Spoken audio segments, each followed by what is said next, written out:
वसुदेवसुतं देवं कंसचाणूरमर्दनं देवकी परमानंदं कृष्णं वंदे जगद्गुरुम। गीता साधक बंधुओं, जय श्री कृष्णा, राधे राधे, प्रणाम।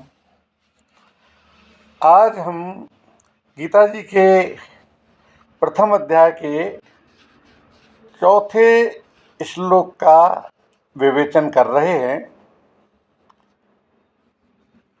कल के तीसरे श्लोक में दुर्योधन अपने गुरु द्रोणाचार्य के पास जाकर के विभिन्न प्रकार से उनका मनोबल बढ़ा रहे थे। आज द्रोणाचार्य से पांडवों की सेना को दिखाने के लिए प्रार्थना करके अब दुर्योधन उनको पांडव सेना के महारथियों को दिखा रहे हैं। इसमें चौथा श्लोक है, अत्र शूरा महेश्वासा भीमार्जुन समायुधि युयुधानो विराटश्च द्रुपदश्च महारथ। तो यहाँ पर पहले श्लोक में अत्र शूरा महेश्वासा, अत्र यानी यहाँ, यहाँ कहाँ? पांडवों की सेना में। शूरा, शूरा यानी बड़े बड़े शूरवीर, बड़े बड़े योद्धा। अत्र शूरा महेश्वासा, महेश्वासा जिनके बड़े बड़े धनुष हैं। अत्र शूरा महेश्वासा भीमार्जुन समायुधि, भीमार्जुन समायुधि, भीमार्जुन समा यानी भीम और अर्जुन के समान हैं उनमें से, युधि युद्ध में। तो यहाँ पर अन्य जो सेनापति हैं वो भी भीम अर्जुन से कम नहीं है, कहने का तात्पर्य है। अत्र शूरा महेश्वासा भीमार्जुन समायुधि युयुधानो विराटश्च द्रुपदश्च महारथ। युयुधानो, युयुधान के लिए आया है, राजा युयुधान के लिए, जो सात्यकी का ही नाम युयुधान है। विराटश्च, अब यहाँ विराटश्च का मतलब विराट के राजा, राजा विराट। विराटश्च और राजा विराट। युयुधानो विराटश्च द्रुपदश्च, युयुधान और विराट और द्रुपद, द्रुपदश्च महारथ, महारथ माने महारथी। तो यहाँ पर भीम और अर्जुन के समान जो बलशाली यहाँ महारथी बताए हैं, युयुधान, विराट और द्रुपद के पुत्र को बताया है। और द्रुपद के पुत्र का क्या नाम है, ये हम अगले श्लोक में कल करेंगे, उसके बारे में और अधिक जो जानकारी है।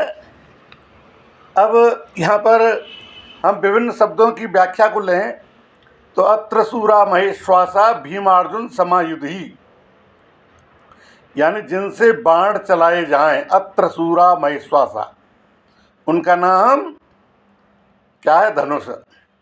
तो ऐसे बड़े बड़े धनुष जिनके पास में हैं तो वो क्या हो गए? अत्र शूरा महेश्वासा, महेश्वास हो गए, बड़े बड़े धनुष वाले। तो बड़े बड़े धनुषों पर बाढ़ चढ़ाने वाले यहाँ पर युधि, जो योद्धा हैं युद्ध में, वो कैसे हैं? भीमार्जुन समा, भीम और अर्जुन के समान बलशाली हैं। यानी ये मामूली योद्धा नहीं है। युयुधान, युयुधान यानी सात्यकी। तो सात्यकी ने अर्जुन से अस्त्र शस्त्र की विद्या सीखी थी, इसलिए भगवान श्री कृष्ण के द्वारा दुर्योधन को नारायणी सेना देने पर भी वो कृतज्ञ होकर के अर्जुन के पक्ष में ही रहा, दुर्योधन के पक्ष में नहीं रहा। और द्रोणाचार्य के मन में अर्जुन के प्रति द्वेषभाव पैदा करने के लिए दुर्योधन महारथियों में सबसे पहले अर्जुन के शिष्य युयुधान का नाम लेते हैं। तात्पर्य है कि इस अर्जुन को देखिए जिसने आपसे ही अस्त्र शस्त्र चलाना सीखा और आपकी विद्या को ही जो वरदान स्वरूप में लिया था, संसार में तुम्हारे समान और कोई धनुर्धर नहीं हो, ऐसा प्रयत्न करूँगा। लेकिन उन्होंने एक युयुधान को भी पैदा कर दिया और वो भी आपके खिलाफ में। तो युयुधान जो है महाभारत के युद्ध में मारे नहीं गए थे, हाँ यादवों के आपसी युद्ध में मारे गए थे। ये विवेचना में युयुधान के बारे में हम समझें। इसके बाद में युयुधानो विराटस्य, विराट यानी विराट राजा, जिसके कारण राजा दुर्योधन कहते हैं कि जिसके कारण हमारे पक्ष का वीर सुशर्मा अपमानित किया गया। गुरु द्रोणाचार्य जी को यानी आपको संपूर्ण से मोहित होना पड़ा। हम लोगों को भी जिसकी गाय छोड़ करके युद्ध से भागना पड़ा और वो राजा विराट अब आपके प्रतिपक्ष में खड़े हुए हैं।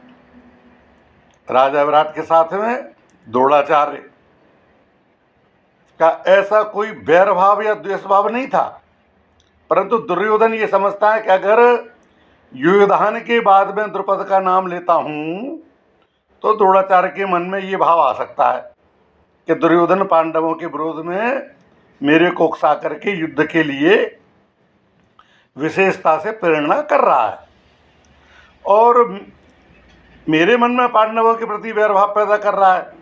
इसलिए दुर्योधन द्रुपद के नाम से पहले विराट का नाम लेता है, जिससे द्रोणाचार्य उसकी चालाकी को समझ न सके और विशेषता से युद्ध करें। तो राजा विराट उत्तर, श्वेत और शंख नामक तीनों पुत्रों सहित महाभारत के युद्ध में हालांकि मारे जाते हैं। इसके बाद में अंतिम जो शब्द है द्रुपदस्य महारथ, तो दुर्योधन कहते हैं द्रोणाचार्य गुरु से कि आपने तो द्रुपद को पहले की मित्रता याद दिलाई, पर उसने सभा में ये कह करके आपका अपमान किया कि मैं राजा हूँ, तुम भिक्षुक हो, अतः मेरी और तुम्हारी मित्रता कैसी है। और वैरभाव के कारण आपको मारने के लिए पुत्र भी पैदा किया है और वही महारथी द्रुपद आपसे लड़ने के लिए विपक्ष में खड़ा हुआ है। तो यहाँ पर राजा द्रुपद जो है युद्ध में द्रोणाचार्य के हाथ से यद्यपि मारे जाते हैं। और इस प्रकार से आज के चौथे श्लोक के प्रत्येक शब्द के विवेचन को यहाँ पर जो किया गया है, मैं समझता हूँ अपन लोग कोई और जिज्ञासा हो तो कृपया करके व्यक्तिगत फ़ोन करके मेरे से ज़रूर पूछें। और आज बस इतना ही। जय श्री कृष्णा, राधे राधे।